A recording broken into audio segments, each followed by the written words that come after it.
No one remembers the second greatest conqueror in history. We remember Alexander. More than 2,300 years after his death, his name still echoes across the world. Julius Caesar admired him. Napoleon studied him. Military academies still teach his battles. Entire cities still bear his name. Yet Alexander ruled for only 13 years. He died before his 33rd birthday. His empire collapsed almost as quickly as it was built. So why do we still call him the Great? How did a young king from a kingdom many Greeks dismissed as backward conquer the greatest empire on earth without losing a single battle? The answer isn't simply that Alexander was a brilliant general. Many great generals have been forgotten. The real answer lies in the extraordinary journey that transformed an ambitious prince into one of history's greatest legends. This is the story of Alexander the Great. When Alexander was born in 356 BC, Macedonia was not the center of the ancient world.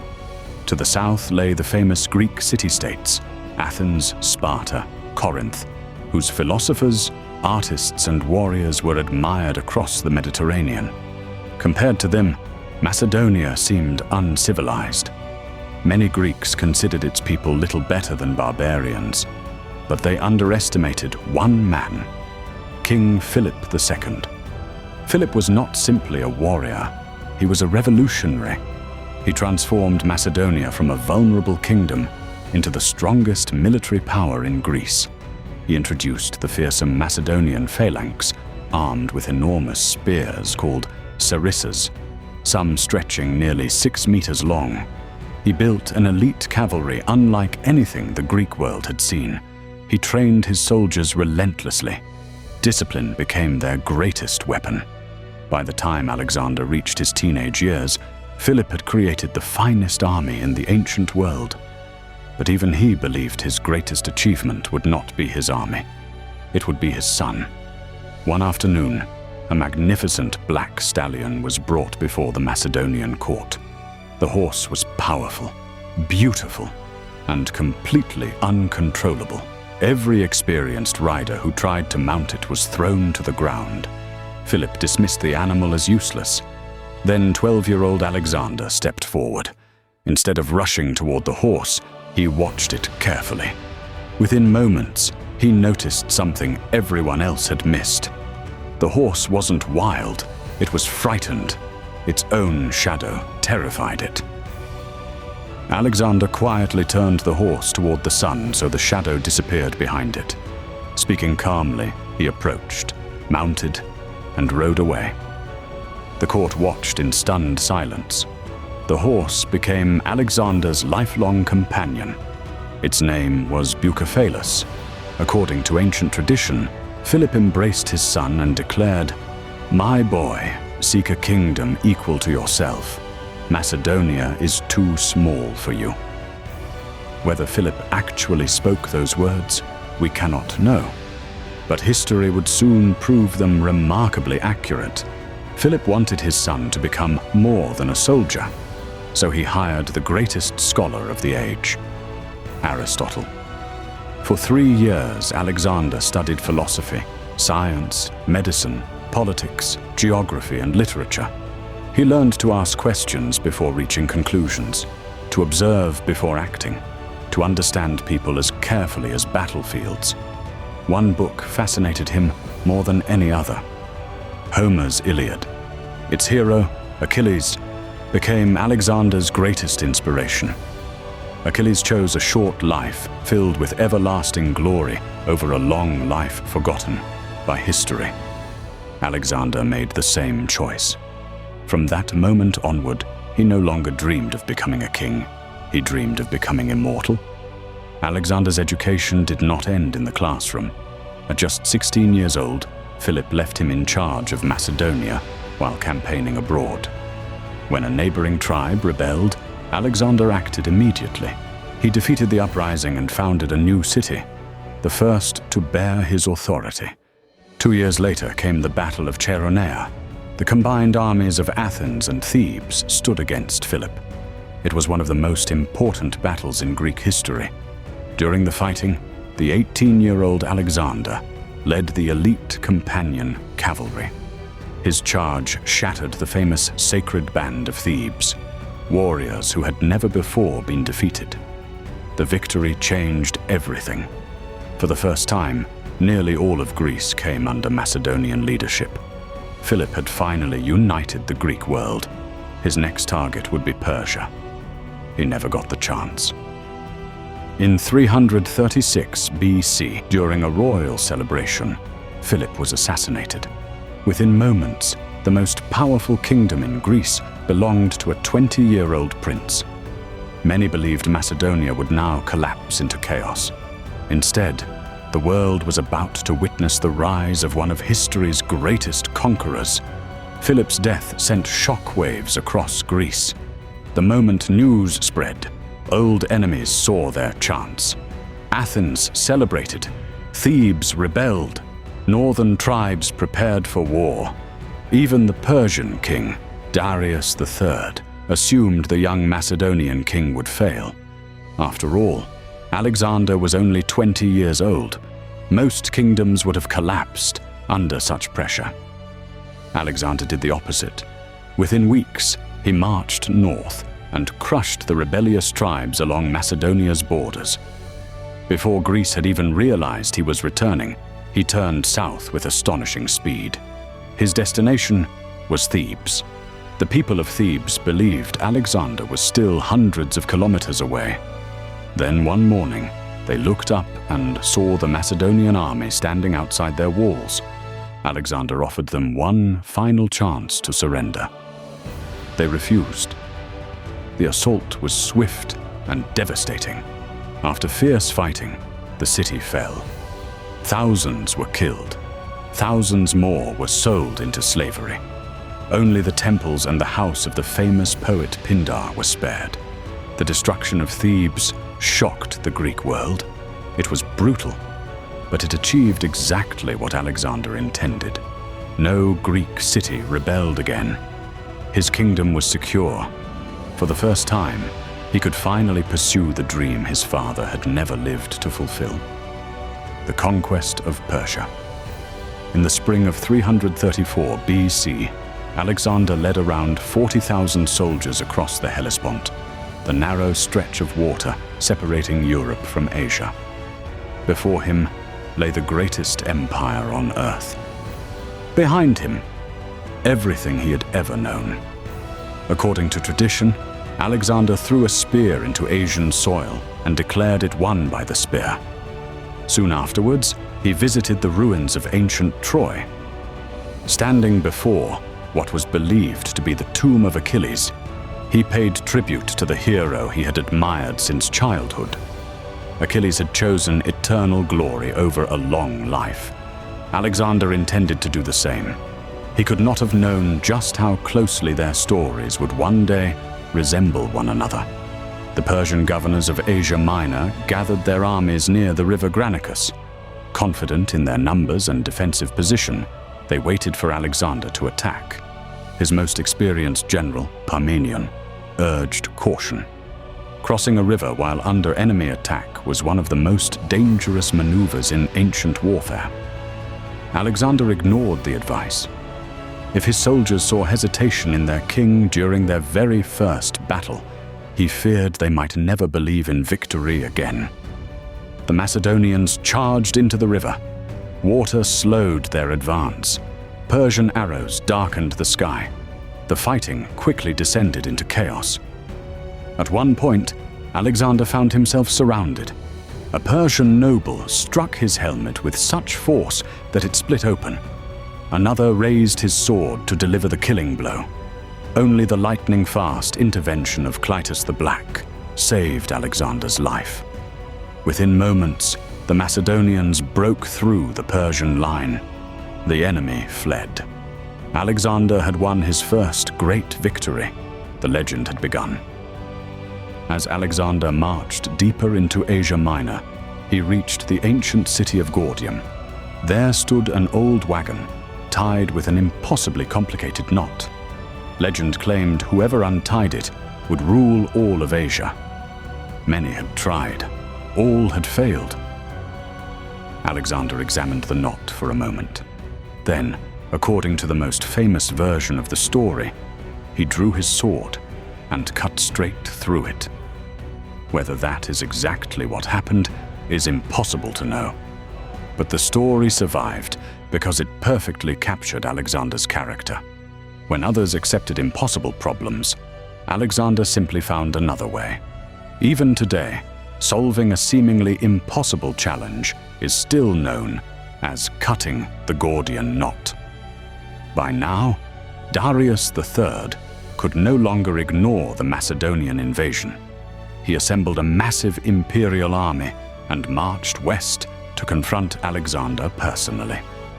The two kings finally met near the town of Issus in 333 BC. Although Darius greatly outnumbered the Macedonians, the narrow battlefield prevented him from using his full strength. Alexander recognized the opportunity immediately. Rather than fighting the entire Persian army, he aimed directly for its heart. Leading the elite companion cavalry, he launched a fierce charge toward Darius himself. As Alexander closed in, panic spread through the Persian ranks. Then the unthinkable happened. The great king turned his chariot and fled. The moment Darius disappeared, the Persian army collapsed. Alexander had defeated the ruler of the largest empire in the world, but he had not yet won the war. Darius escaped alive, and before Alexander could destroy the Persian Empire forever, one city standing on an island in the Mediterranean would test him more than any battlefield ever had. After his victory at Issus, Alexander expected the cities along the eastern Mediterranean to surrender. Most did. One refused. Tyre. Built on a rocky island nearly a kilometer from the mainland, Tyre was protected by towering walls and one of the strongest harbors in the ancient world. It had survived countless enemies. Its people believed it was impossible to conquer. Alexander offered peace. They refused. He could have marched past. Instead, he decided to destroy the city.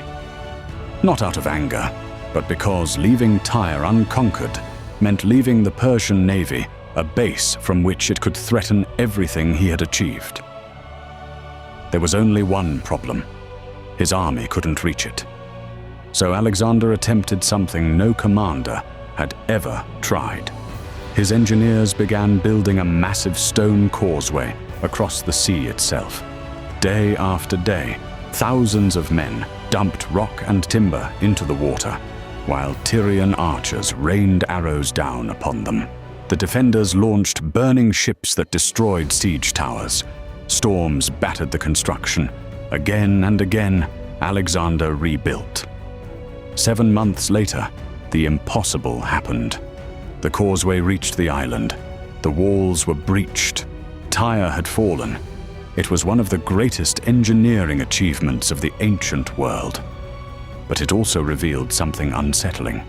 Alexander's victories were becoming increasingly ruthless. The young king who had once dreamed of Achilles was beginning to understand the terrible price of empire. With Tyre defeated, the road to Egypt lay open. Unlike Persia's other territories, Egypt offered almost no resistance. After years of Persian rule, many Egyptians welcomed Alexander as a liberator rather than an invader. For the first time in his campaign, he entered a kingdom where he was greeted with celebration instead of fear. On the Mediterranean coast, Alexander chose the site for a new city.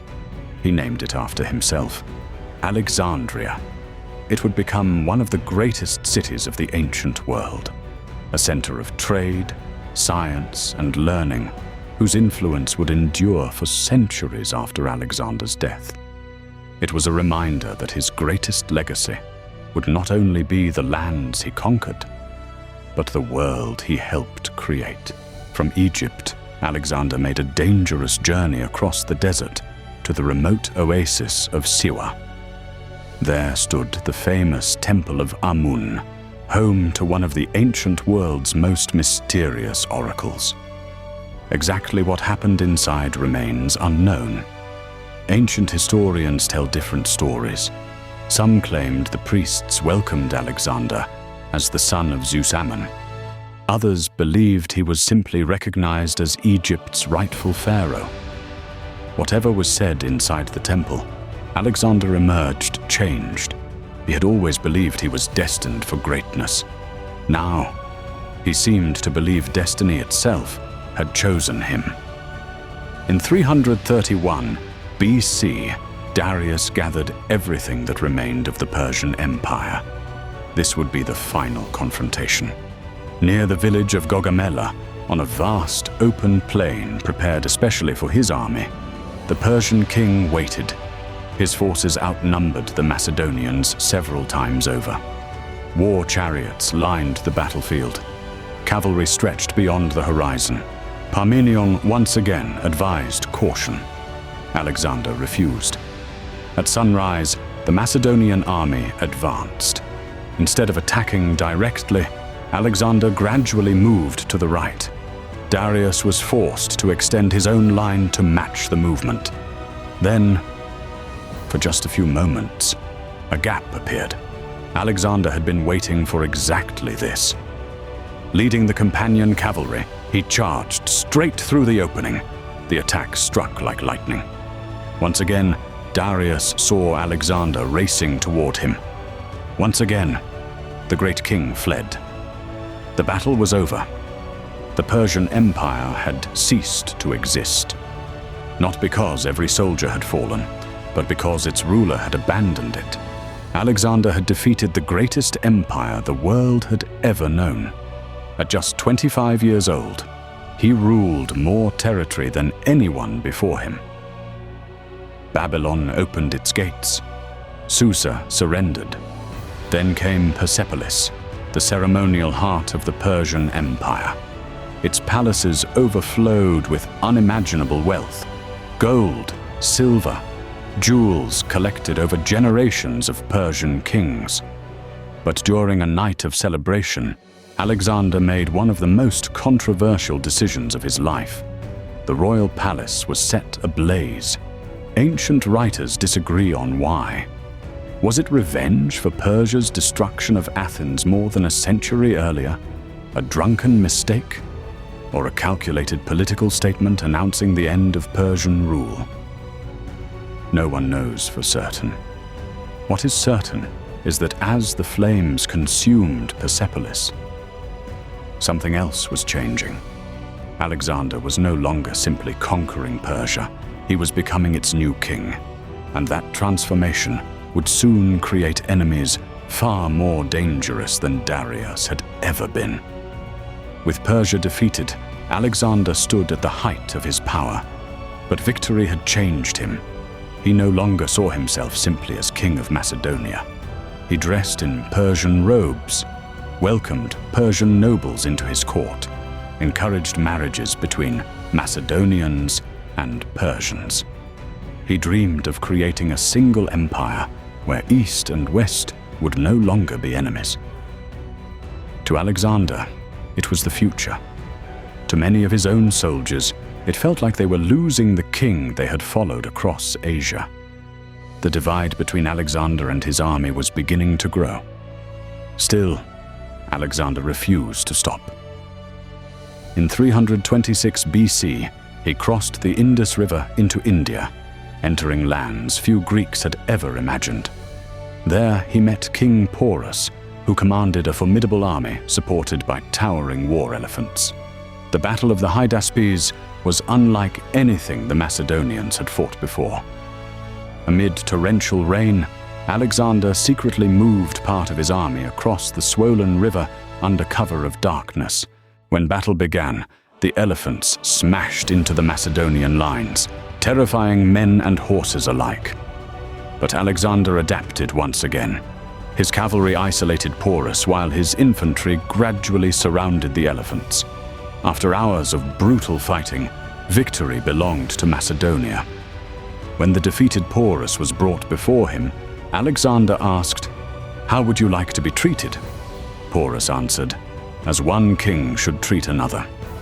Impressed by his courage, Alexander restored him to his throne and even granted him more territory.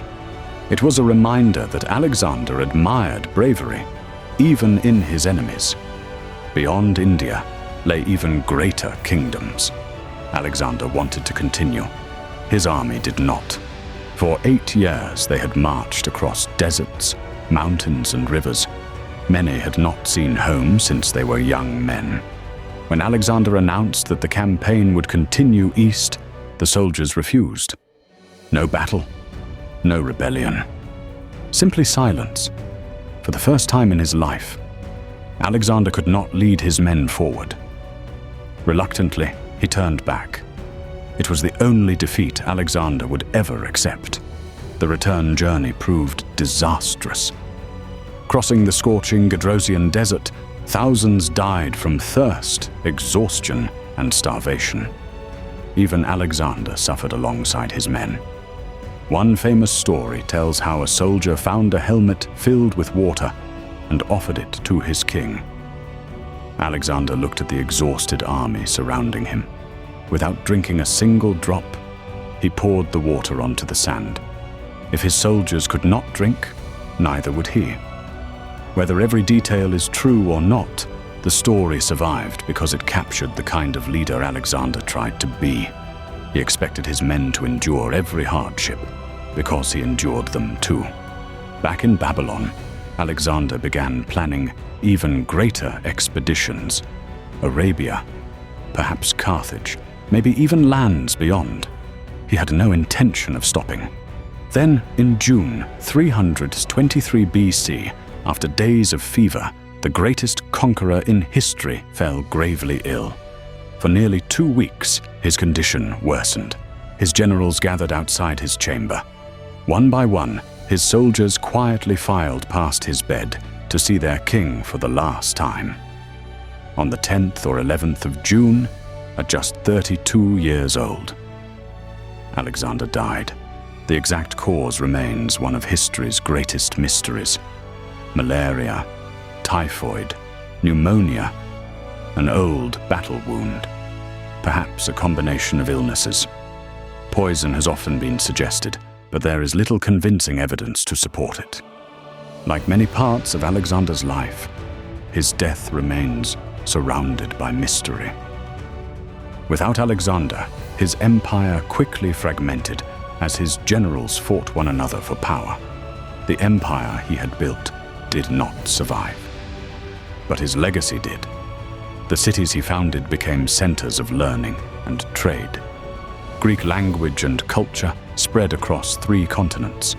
Ideas from Greece, Egypt, Persia, and Asia blended together, creating the Hellenistic world, a civilization that would influence Rome and, through Rome, much of the modern world. Alexander's greatest achievement was not simply conquering an empire. It was connecting worlds that had once stood apart. Alexander ruled for only 13 years. He died before reaching the age of 33. His empire vanished. Yet more than 23 centuries later, his story is still being told. Not because he never lost a battle, but because he dared to imagine a world larger than anyone else believed possible. Somewhere beneath the streets of modern Alexandria, his lost tomb may still wait to be discovered, hidden beneath layers of history, waiting. But perhaps the greatest monument Alexander ever left behind was never built from stone. It was the world he changed, and more than 2,000 years later, we are still living in it. History is filled with extraordinary people whose stories continue to shape our world centuries, even millennia later. If you enjoyed this journey through the life of Alexander the Great, consider subscribing and join me as we uncover the people, empires, and events that changed history forever. And I'd love to hear your thoughts. Was Alexander truly the Great, or simply history's greatest conqueror? Leave your opinion in the comments below. Until next time, keep exploring history.